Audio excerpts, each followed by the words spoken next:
বিয়ে করলে তো মনে করেন জীবনে যে ভেজাল মুক্ত মানুষকে কিন্তু যে কোনো একটা মেয়ে চায়।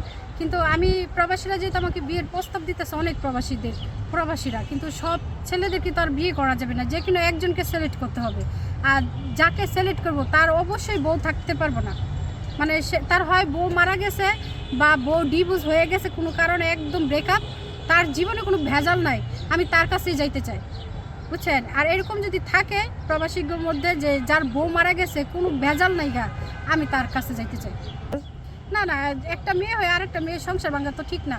যাদের বউ আছে আমি জানিয়ে শুনে যাবো, ওই মেয়েরাও তো মনে করেন সংসার করে যে কোনো একটা আশা ভরসা নিয়ে। আমি একটা মেয়ে হয়ে আরেকটা মেয়ে সংসার ভাঙা তো ঠিক না, তাইলে তো আমি দিন শেষে খারাপই হয়ে গেলাম। সবাই তো চায় তার জীবনের লাইফ পার্টনারটা সিঙ্গেল থাকবে। আমার স্বামী যদি যেরকমই থাকুক, গরিব থাকুক, কালো থাকুক, ল্যাংড়া থাকুক, খোলা মানে থাকুক, যাই থাকুক, প্রতিবন্ধী থাকুক, আমার স্বামী কিন্তু থাকতে হইব ভেজাল মুক্ত। আমি আমার স্বামীর ভাগ কাউকে দিব না, এটাই প্রয়োজন। আমার স্বামীর নিয়ে ভিক্ষা করে ভাত খাবো, কিন্তু আমি আমার স্বামীর ভাগ কাউকে দেবো না।